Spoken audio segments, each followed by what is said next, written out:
People ask me why I'm still not married. Some think I've been so buried in my schoolwork, I forgot to look for the one. But I just haven't found the one. See, I'm thinking for the long run, hoping to find a girl who's smart, intelligent, and fun, whose God-fearing ways makes her shine like the sun. Then they responded, a woman like this is not in our midst. They tell me to sit back and make some corrections to my checklist. They say the love that I speak of simply doesn't exist, but this love is in our presence, so I must sternly resist. I speak boldly because I've seen it with my parents. I insist, demonstrating to me the meaning of true love without the twist. Being kind, thoughtful, considerate, while never forgetting the one from above. I feel encouraged when I'm in the presence of their love, so the message I want to deliver to those who want to be cherished, as I know true love exists because of my parents' marriage, as an example of love that never perished. I'm a hopeless romantic. Others might think I'm a bit manic, but really, I'm a hopeless romantic. Not just when it comes to a romantic relationship, but I have a romantic view with fellowships among nations with differing leaderships, but some feeling like we've laid weakened foundations, fearing what we've built might fall on future generations. You can hear the voice of those seeking liberation, speaking on this nation. They say with one voice, cessation, cessation, cessation. Although we're in difficult times, I have hope in my country. I know the strength and power we have because I've read the history, but most importantly, I believe in the grace and protection of the Almighty. Let me tell you about the land of Bira Agazi, the land of the free. One of the greatest empires the world had ever seen.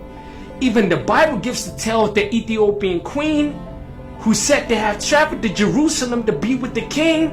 Then we read of the man by the spring who was baptized after encountering the apostle Philip, who taught him everything from Christ's birth all the way to the second coming. But the greatness of the land is not just recounted in the Bible.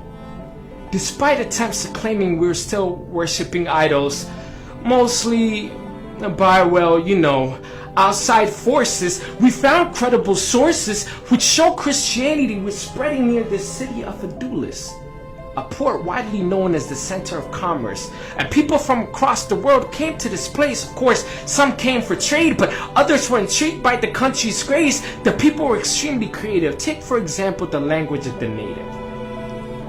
Giz was the language spoken at the time.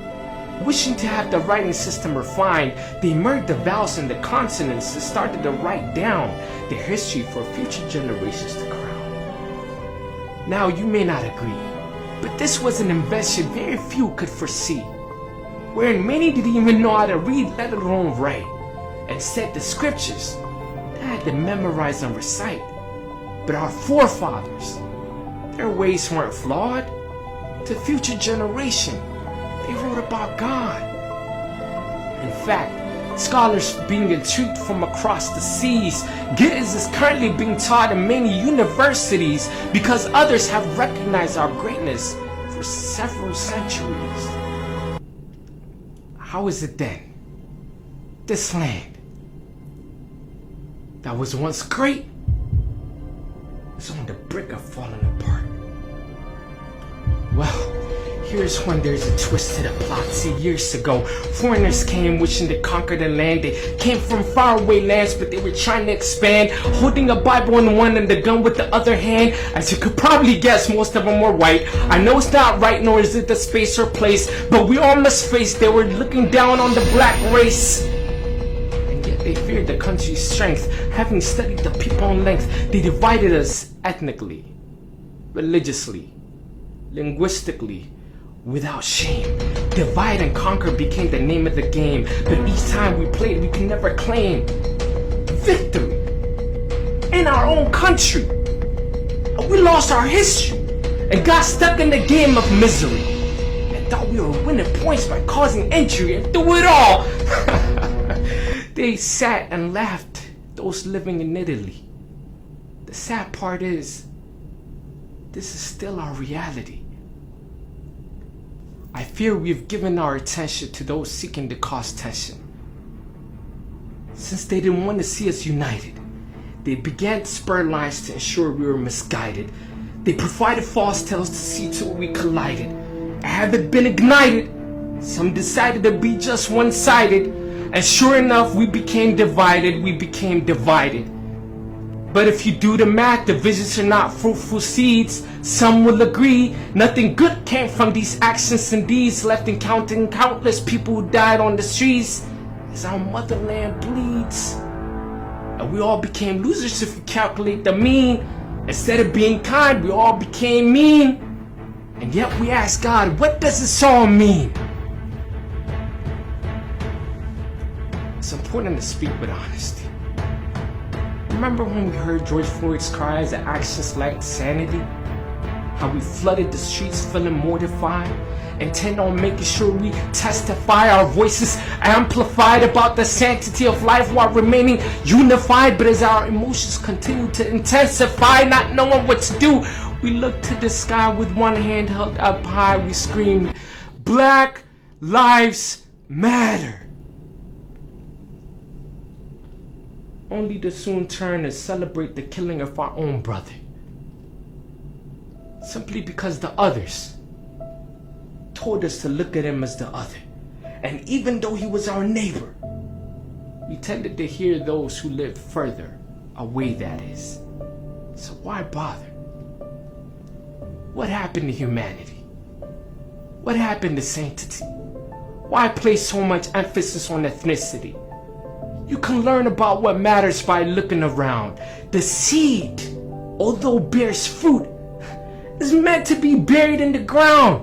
So tell me, by boasting about your ethnicity, what benefits have you found? Don't forget, dust you are, to dust your return will be bound. But before we adjourn, the one thing I wish people are able to discern is that we must learn how to love one another.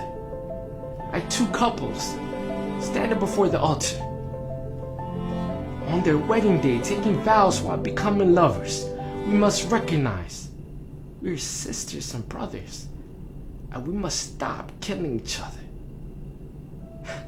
As for me, I have hope that one day I'll find her, the special one that God created just for me, when we'll be united, a day of jubilee. I'm a hopeless romantic. Are you? Hello, my name is Deacon Dawit Muluneh. The spoken word you just heard is a summary of my forthcoming book, Hopeless Romantic, The Untold History of Ethiopia. Inspired by the current situation in Ethiopia, I decided to write a book wishing to tell the unadulterated history of this nation.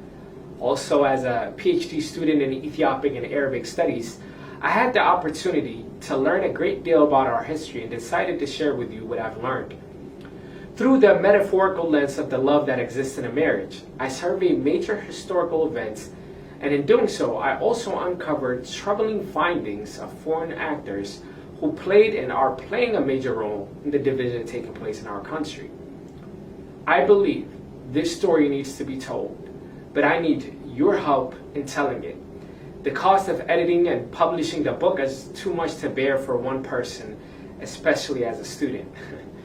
I'm asking you to donate as much as you can so this book can be published and distributed to those seeking to learn about their history. And I can assure you, just like any love story, it's full of scandalous tales.